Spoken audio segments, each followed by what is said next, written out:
Assalamualaikum dan selamat sejahtera. Sekarang kita nak lihat tentang peruntukan hutang ragu. Jadi apa itu peruntukan hutang ragu? Okey, secara ringkasnya, peruntukan hutang ragu ni ialah kita merasa ragu-ragu bahawa daripada ramai ABT kita, ramai daripada yang berhutang dengan kita, kemungkinan ada beberapa jumlah yang kita tidak dapat kutip langsung. Jadi kita akan membuat anggaran tentang berapa banyak amount yang kita tak dapat kutip itu.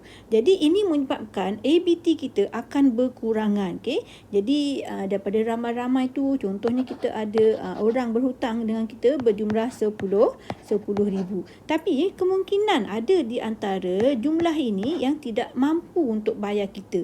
Jadi kita rasa ragu-ragulah yang kita akan dapat semula semua 10 ribu. Jadi apabila berlakunya peruntukan hutang ragu, jumlah yang kita dapat ni akan kurangan. Katalah kita rasa-rasa sekitar RM2,000 tidak dapat dikutip. So jadinya kita mungkin hanya mendapat RM8,000 sahaja. Okay, jadi RM2,000 itu adalah yang kita rasa ragu-ragu lah peruntukan hutang ragu. Okey, jadi hutang ragu hutang ragu ini adalah belanja hutang ragu yang berlaku pada tahun pertama. Kita merasa ragu-ragu ABT kita boleh bayar kepada kita. Baik, kita lihat seterusnya bagaimana mengira peruntukan hutang ragu. Jadi kita biasanya dalam bentuk peratus, katalah 2%. Jadi 2% kita akan darabkan dengan jumlah ABT bersih kita. Apa maksud bersih ni? Iaitu ABT yang betul-betul ABT lah. Maknanya yang bukan tak mampu bayar, tak nak bayar, yang cabut lari dan sebagainya. Iaitu kita akan tolakkan dengan hutang lapuk. Jadi jika ABT kita katalah 10 ribu, okay, jadi yang hutang lapuk katalah ada yang tak mampu bayar kan. Jadi kita mungkin hanya mendapat 9 ribu sahaja. Jadi kita akan kira atas 9,000 sahaja. Okey, ini ialah formula untuk mengira PHR. Jadi kita lihat di sini bagaimana kita nak tentukan peratusan untuk PHR ini. Semuanya adalah berdasarkan pengalaman. Okey, jadi kita akan buat ubah suai lah. Kadang-kadang kita rasa 7%, kadang-kadang kita rasa 3%. Jadi berdasarkan pengalaman kita, baru kita akan adjust, akan ubah suai lah peratus ni. Okey, lihat pada contoh ini. Okey, ABT untuk perniagaan selesa bernilai RM45,000. Okey, kita ada ABT RM45,000. Jadi perniagaan merasakan 5% lah, 5% untuk PHR. Okey, jadi 5% akan dikira ke atas jumlah jumlah ABT kita. Jadi peruntukan hutang ragu yang kita rasa ragu-ragu daripada 45,000 itu, 2250 adalah kita tak rasa dapat kutip semula. Jadi kita punya belanja hutang ragu adalah 2250. Okey, ini adalah tahun pertama kita berniaga. Jadi kita rasa kita tak dapat semula 2250. Jadi yang 2250 ini adalah anggaran yang kita rasakan kita tak akan dapat. Ini akan mengurangkan jumlah ABT kita. Okey, lihat ini akaun hutang ragu dan akaun peruntukan hutang ragu. Jadi sebagai akaun belanja yang akan merugikan perniagaan, kita akan debitkan belanja hutang ragu. Yang pertama kali ni kan. Jadi 2250. Okey, kemudian kita akan mengkreditkan akaun peruntukan hutang ragu. Okey, jadi akaun hutang ragu kita sebagai belanja dia akan dihantar ke akaun untung rugi di sebelah debit. Debit itu ialah untuk belanja yang mengurangkan untung lah. Okey, belanja hutang ragu ini mengurangkan untung. Kemudian PHR ni ialah peruntukan yang mengurangkan ABT. So bila dia mengurangkan ABT, okey, kita bawa ke bawah baki dia dan kita akan hantarkan ke PHR. Okey, jadi ABT 45,000 akan tolak dengan jumlah PHR. Okey, seterusnya kita akan lihat tadi tu ialah tahun pertama. Bagaimana pula dengan tahun hadapan? Adakah ragu-ragu kita semakin bertambah atau semakin berkurang? Okey, daripada contoh ini dalam tahun 2017, okey, perniagaan selesa ni dia kata 7% sahaja. Jadi kalau 7% sahaja, darabkan dengan jumlah ABT. Jadi dia merasakan ragu-ragu, ada ABT tak mampu bayar bernilai 3,920. Okey, jadi ini adalah keraguan dia lah, PHR dia. Baik, kita lihat tahun sebelumnya. Dalam contoh sebelum ni tadi, kita lihat 2016 ialah 2250. Tapi untuk tahun 2017, keraguan ini meningkat.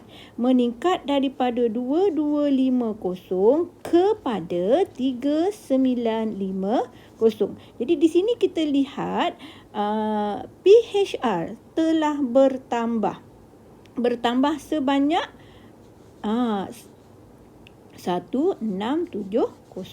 Jadi ini kita katakan pertambahan sebanyak 1670. Jadi sejak 2016 kepada 2017 telah berlaku peningkatan keraguan sebanyak 1670. Jadi sepanjang tahun 2017 belanja hutang ragu kita ialah 1670. So ini adalah hutang ragu ataupun pertambahan hutang ragu. Jadi kita lihat bagaimana untuk merekodkannya. Jadi kita akan membuka akaun pertambahan PHR. Jadi kita akan buka pertambahan tu.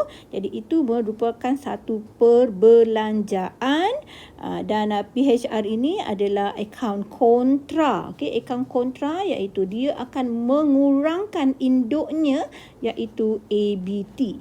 Sebab itu kita akan kreditkan akaun PHR.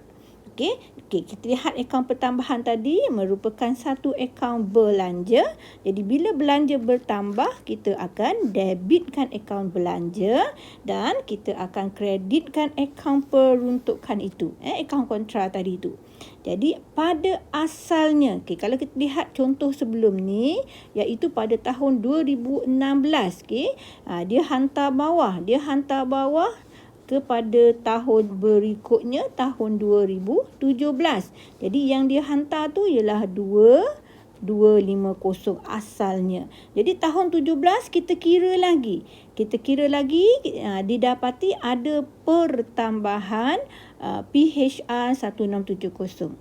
Jadi pada tahun kedua ini PHR telah menjadi 3920. Jadi kita akan bawa ke bawah dan ke tahun yang berikutnya. Jadi untuk tahun ini kita nak tengok yang pertambahan sahajalah. Untuk tahun ini, tahun itu bermaksud kita nak tengok sama ada kalau dia bertambah, dia ialah belanja. Jadi yang pertambahan sahaja yang relevan dengan tahun 2017.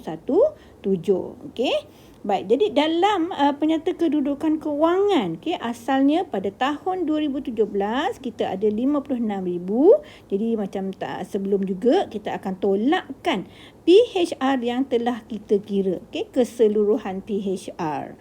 Alright, so kita lihat tadi dalam jurnal debit pertambahan, kredit peruntukan hutang ragu.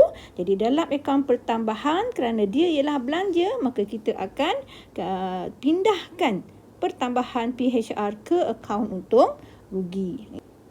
Okey, seterusnya kita nak lihat bagaimana kalau berlakunya pengurangan peruntukan hutang ragu.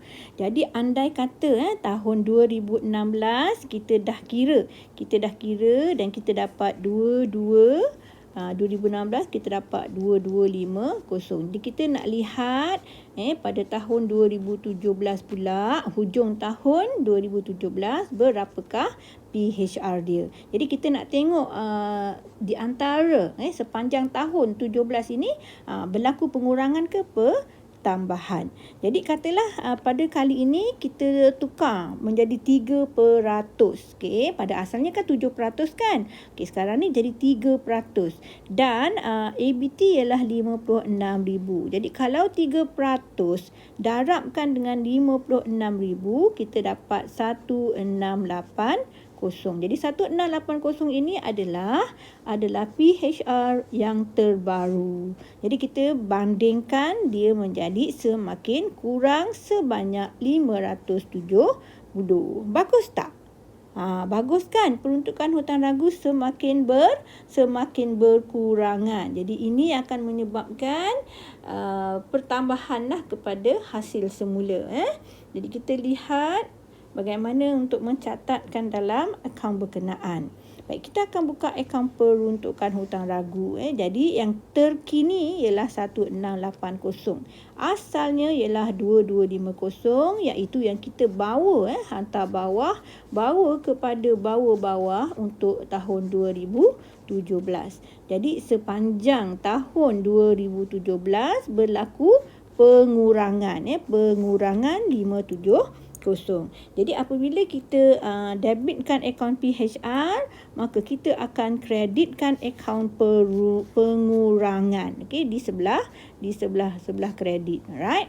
Jadi ini kita akan pindahkan ke akaun untung rugi di sebelah kredit. Jadi ini sebelah kredit ni adalah semua hasil-hasil lah. Jadi dia membantu mengurangkan belanja dan menambahkan kepada hasil. Okey, jadi bergu yang kita dah buat ialah kita telah mendebitkan.